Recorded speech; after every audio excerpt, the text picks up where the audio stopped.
우크라이나 전쟁 신냉전의 서막, 냉전 해체 30년, 흔들리는 일극체제 2008년 기점 조지아 전쟁, 중국 급성장 금융위기 여파 속 미 트럼프 집권 패권국 리더십 잃고 동맹 약화 불러 우크라이나 위기가 쏘아올린 신냉전 미, 중동, 아태, 유럽 3, 개전선 봉착 경제 제재 뚫고 중러 연대 강화 자원. 자금 앞세워 달러 패권에 도전 24일 블라디미르 푸틴 러시아 대통령이 군사작전을 승인한 직후 우크라이나 남동부 마리우폴 외곽에서 우크라이나 군인들이 군용차에 타서 이동하고 있다. 마리우폴 AP 연합뉴스, 만약 침공 작전이 정말 준비되고 있는 것이라면 내가 마음으로부터 하고 싶은 말은 하나밖에 없다. 푸틴 대통령, 우크라이나에 대한 공격을 멈춰달라. 평화의 기회를 줘보자. 이미 많은 사람들이 숨졌다. 우크라이나 전쟁이 임박했다는 징후가 점점 분명해지던 23일 밤, 현지 시각, 우크라이나 사태를 논의하기 위해 미국 뉴욕에서 두 번째 유엔 안전보장이사회 회의가 열렸다. 안토니오 구테르스 유엔 사무총장은 절박한 목소리로 블라디미르 푸틴 러시아 대통령의 자제를 요청했다. 하지만 얼마 지나지 않아 푸틴 대통령은 24일 오전 6시께 모스크, 바 시각, 우크라이나 전쟁의 시작을 알리는 군사행동을 지시했다. 조 바이든 미국 대통령은 그로부터 30분쯤 뒤 긴급 성명을 내놓아 이를 강력한 어조로 비난하며 러시아의 책임을 묻겠다고 선언했다.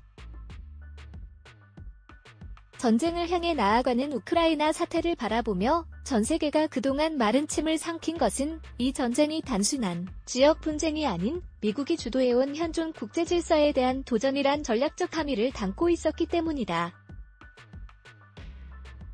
푸틴 대통령은 이날 전쟁의 방아쇠를 당기며 1989년 미, 소 정상이 모여 냉전 해체를 선언한 뒤 30여 년 동안 이어진 미국 주도의 자유주의적 국제질서의 도전자가 됐다.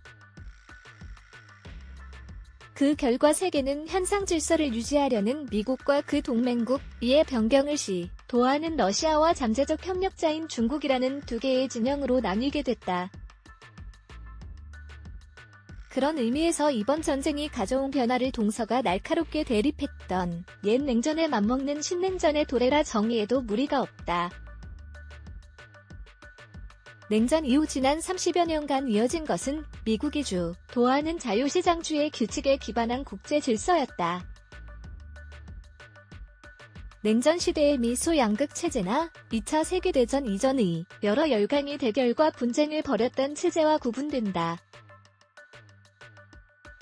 이 체제는 다자적인 제도와 규칙에 기반해 있지만 본질을 보면 패권적 힘을 가진 미국이 유지해온 질서였다. 이 질서가 결정적으로 흔들리기 시작한 시점은 2008년께부터다. 결정적인 계기는 세계 금융위기였다. 이 금융위기는 신자유주의와 세계화 등으로 요약되는 미국식 자본주의 모델에 대한 회의를 전 세계에 확산시켰다. 미국에선 세계화를 거부하는 오큐파이 운동 등이 벌어졌고 유럽 등에서는 극우 포퓰리즘 세력이 득세했다.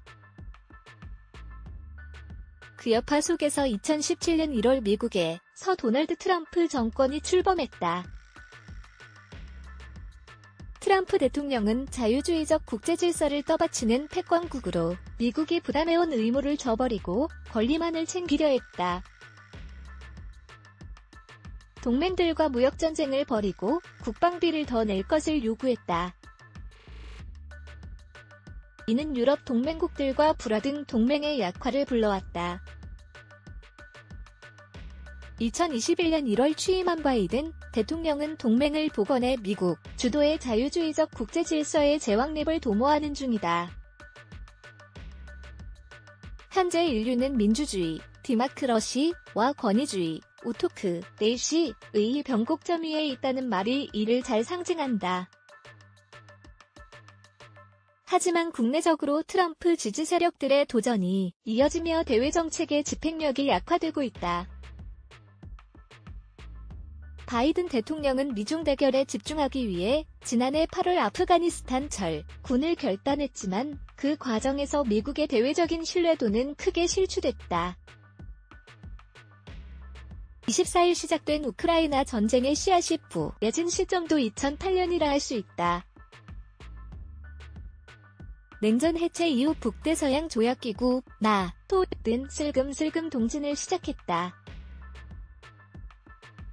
1999년 폴란드 등 3개국, 2004년 발트 3국 등 7개국이 가입했다. 미국은 그해 4월 루마니아 부쿠레슈티에서 열린 나토 총회에서 우크라이나와 조지아를 나토 회원국으로 받아들이겠다고 결정했다. 수세에 몰렸던 러시아는 이 무렵 노골적 저항을 시작한다. 나토의 지속적 동진에 반발하던 러시아는 4개월 뒤인 8월 조지아 전쟁을 일으켰다.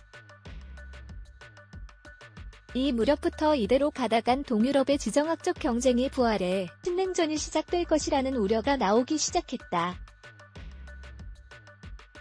2001년 세계무역기구 WTO 가입으로 급속한 경제 성장을 이뤄낸 중국도 비슷한 시기 동중국해 등에서 제 목소리를 내기 시작했다.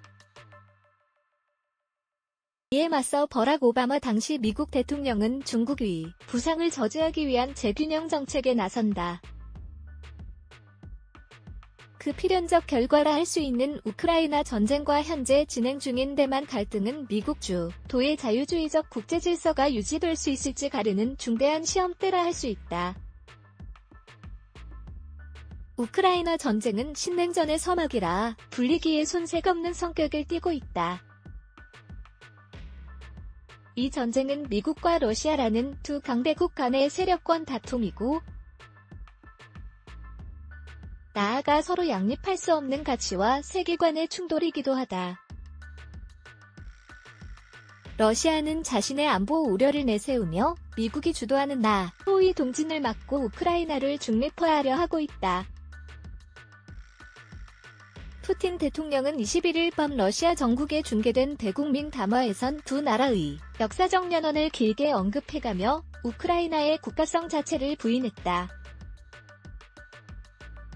이에 맞서 미국은 한 나라의 운명을 결정하는 것은 그 나라 국민이기 때문에 제3국이 우크라이나의 나토 가입에 왈가왈부할 수 없다는 원칙을 내세우고 있다.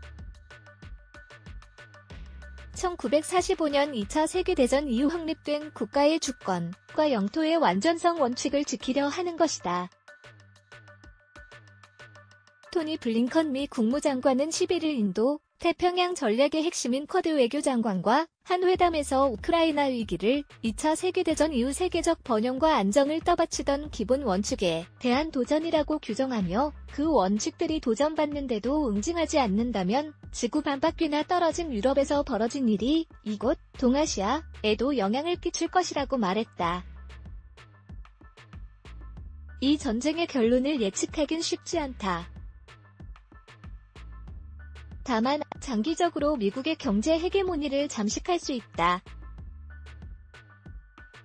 미국이 러시아에 경제 제재를 가하면 중국과 러시아의 경제 블록이 강화될 수 있다. 러시아의 자원, 군사기술, 중국의 시장, 돈이 합쳐지면 미국의 헤게모니가 미치지 않는 거대한 유라시아 경제권이 형성될 수 있다. 푸틴 대통령과 시진핑 중국 국가주석은 지난 연말 화상회담에서 제3자, 미국의 영향을 받지 않는 독립적인 금융 네트워크를 만들려는 노력을 가속화하겠다고 합의했다. 이미 시행 중인 위안과 루블 결제 확대로 달러 패권에 도전하겠다는 뜻을 밝힌 것이다. 이렇게 되면 미국과 동맹국들이 준비하고 있는 가장 강력한 제재인 국제결제망인 스위프트에서 러시아 은행 퇴출도 효과가 반감될 수 있다. 우크라이나 전쟁은 미국의 발목을 잡고 중러 연대를 강화하며 신냉전의 문을 열어젖혔다. 프랜시스 후쿠야마 스탠퍼드 대학 교수는 냉전이 미국의 승리로 끝난 뒤 이를 역사의 종언이라고 불렀다. 30여 년이 지난 뒤 세계는 역사의 종언의 산물인 미국 주도의 자유주의적 국제질서가 형해화되고 신냉전이 시작되는 현실을 목격하고 있다.